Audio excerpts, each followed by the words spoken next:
take the clothes off my back and I let you. What's up, man? You'd steal the food right out my mouth, and I'd watch you eat it. I still don't know why.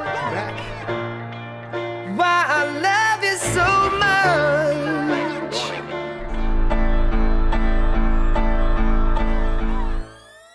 So let's talk about the record thematically. Let's get to the Holy Grail part of it. You know, because it's a pretty powerful beginning, man, and it does its thing, you know, in a big way, straight from the start. Take the clothes off my back. I mean, first of all, I let you got Justin in church for a start. Right? Yeah. There's nothing silky about that tape. I'm about to say I've heard Justin sing, and I think he's one of the you know, our generation's greats. I've never heard him in this.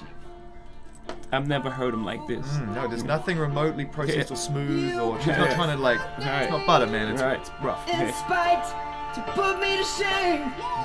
Dream wrote this. Yeah. You had this right from the start. Yeah, I you had knew. this. And was it called Holy Grail? Yes. What a gift. Yes. What a gift for you to be able to sit there and go, you know what, actually? Because I know you're a concept player. You work better when you have a map, right? Yeah. This exactly was the map. This was the map for the album. That's why I couldn't give it up for the Throne album. Yeah. You know, it fit the Throne thematically. Yeah, sure. You know? Sure. I was like, I can't, man. This is the centerpiece to I my wish I'd been a next. fly on the wall during that conversation. That's what I said. There's records like Paris and Otis, and this record is gonna get lost on this album. But this is the centerpiece to my next album. That was my argument. It's not just for one 4 of days. 10. Yeah. I was like, it's not just this is gonna be like the 4th, 5th single. You know, Liftoff was on there with B. I'm like, Liftoff's gonna be massive. You know, I didn't know. You know, you start thinking. Right? So we're sacrificing tracks left, right, and center. But what about the Jungle? We've got Jungle. Why don't you just be happy with Jungle? Yeah, right. I'm thinking this is gonna get lost on that album. Yeah. But again, like you said, you know, it starts off this album, and I was correct in holding it because you know, it was the right thing to do. And then Timbo. Holy Grail.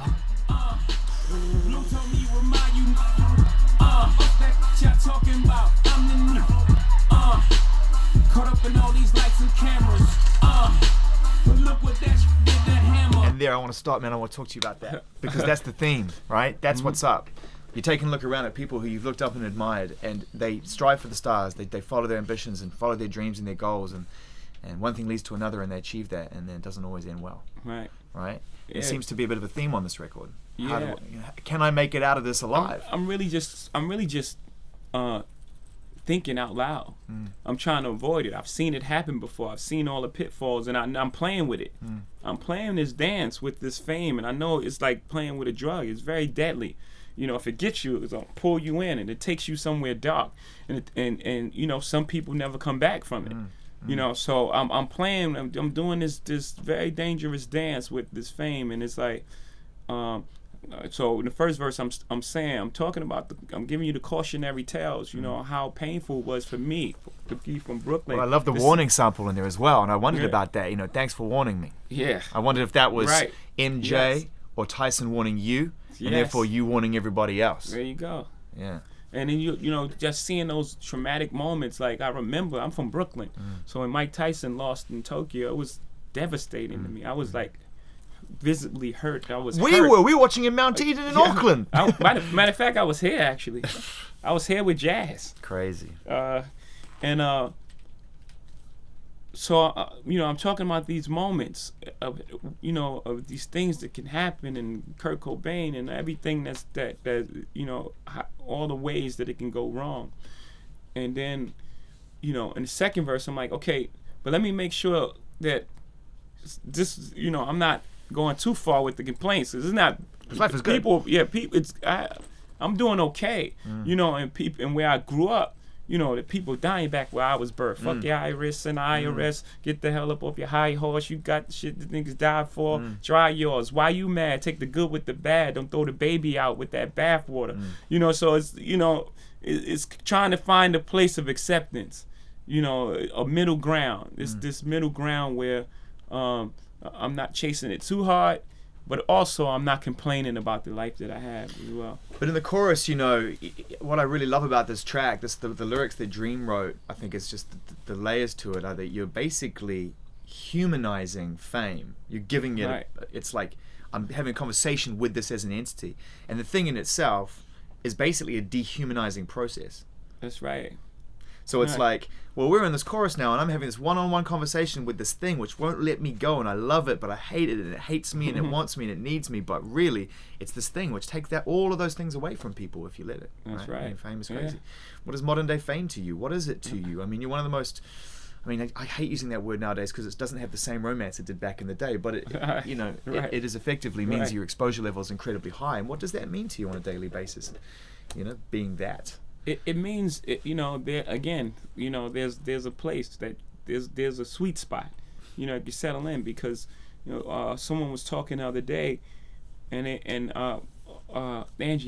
Angie Martinez, who's a friend of mine, she does radio in New York, and she was saying how this group of guys was talking at a barbecue, and they was like talking about how they can do things, and they was using me as an example, and she was listening to them like this.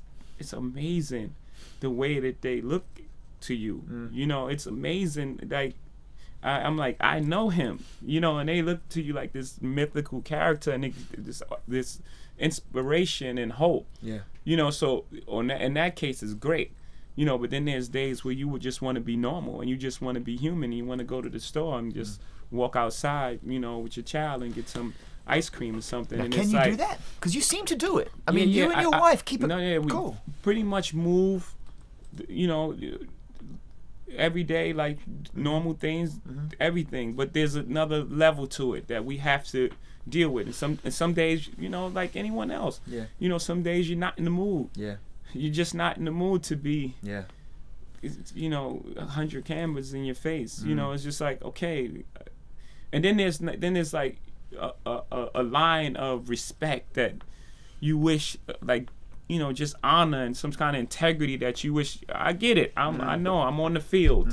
I got my jersey on. I'm on the field. I know I'm fair game. That's fine. But right now, if it was just that, but then it would be too perfect. That would be too perfect. There's got to be a little struggle, right? Yeah, no one wants exactly. to hear you talking about how everything's perfect for a whole record. That's right. Yeah.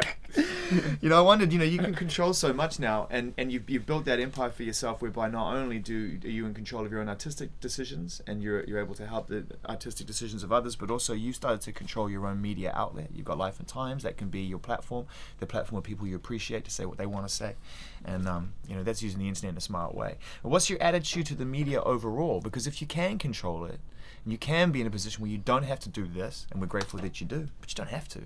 What's your attitude towards media? When you used it so much and you're growing up, you don't need to use it anymore if you don't want to. Yeah. I just think that there's the things that I choose to do, right, is things that I know there's gonna be like a real conversation, right? We had some real conversation and real information out to folks, and not a thing that says my album's in store, my album's in store, my album's in store, and the same, redundant questions about, whatever. I don't want to give an example because you might have one. But I always throw 4 or 5 out there at the start. So my thing is, if you really have something to say in a dialogue, there's nothing wrong with that, right? The medium, and you can reach people and inspire people and get, open up people's minds into the possibilities. Because that's the thing that that's the whole new rules. We need to realize that there's so many possibilities and no one's really using them. There's so many ways to do things, and it's still like the same old way. The fact that they even fought me on bringing new revenue streams into the music business is amazing to me. It's amazing to me. It's like, why? I don't even understand this. We're in the, because you're first through the wall. There's only been 4 or 5 of you that went through the wall, and you're gonna get bruised. That's what happens. What is it? Radiohead, you.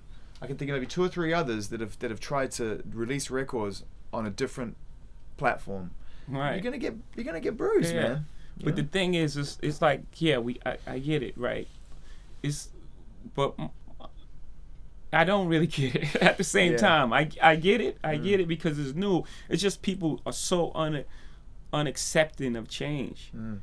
It's just, it really You should hang it out with Trent boggles my Reznor. mind. You know Trent Reznor? No, I From don't. 9 Inch Actually, I was Nails? speaking to Jimmy last week, and he was like, "I gotta put you And him. I gotta put you and Trent together. I'm telling you, this guy's amazing." Nice. I shouldn't laugh. Having never met Jimmy, I shouldn't laugh at an impression of Just that like nature. All that. right, good. You know, his guy's amazing, Jay. I'm telling you, you don't like him. You would though. You get on real well with him. Well, you'll meet him, I guess, at Made in America. He's playing Made in America, Yeah, right? yeah, So you'll yeah. hang out with him there. He comes from the same point of view, which is like, if there's so much possibility out there, why aren't we grabbing it? Right. Why aren't we using it? Yeah. And I'll tell you who is. The kids are. Yes. It's not a case of if, it's a case of when. Exactly. Because there's generations now who Exactly. aren't thinking like those people. Absolutely. They're thinking like you. Yeah, and that's why it's so difficult, because you're trying to drive them to locations that they're not comfortable with. And, you know, it's like, okay, we're gonna do this. We're gonna release the single, then we can go to radio, and we're gonna go. He's like, wait, I don't listen to my music Like that? like that. Yeah. I listen to the radio, Yeah. but I listen to it when I want. Yeah. Yeah. You can't make me listen to the radio or video. Like even, you know, you have to adapt. We have to move. We have to be fluid right now. And you know, these kids are like, I'm on my phone. You know, my friend said to me, you know, if you want to stay in this business, this is a long time ago, he's like, you gotta find the smart people. And I think that's what it comes down to, is there's a selection of people right now who are the That's smart. very good. That's great advice. They're the smart people, and just really focus on hanging out with the smart people, because they're the Right. ones that are thinking. They let that stuff go a long time ago. Right. They're focusing on what's next. That's right. You know, Kanye's doing that. That's right. I described that record of his, you know, as kind of like standing in an art gallery the other day. It's not really like listening to a record. And you got two people looking at the wall, and one's going, I get it, it's amazing, it speaks to me, it puts me in this position, I feel this way. And the guy next to him's going, yeah, I don't get it. You know how art does that? Exactly. It's polarizing. That's It's like what, rap is just the interface for him. It could be anything, really. Absolutely. Is that kind of where he's at right now? He Yeah. sort of left rap behind a long time ago, right? Yeah, In a it's weird been a way. minute. It's been a minute. And he's always been striving for this moment. You know, just to find a place of, you know, expression. Whatever medium it is. Right now it's music. You know, he wants to do fashion. He's trying to master all that. And there's Thank God other it wasn't things porn, that- because I know he was talking about that for a Yeah, while. I'm yeah, glad yeah. he let that one Yeah, go. He revolutionized No one that wants to industry. see It that was shit. like- I'm just saying that right now. Yeah.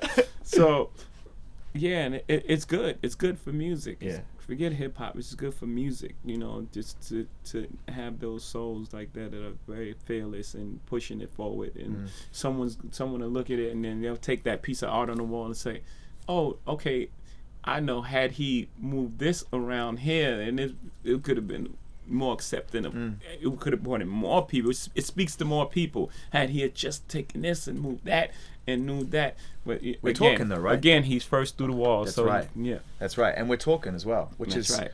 which is good. There's so much music out there that just exists, Yeah. and come on, man, we need some talking Yeah. points. We need people to make some records. Yeah. Very true.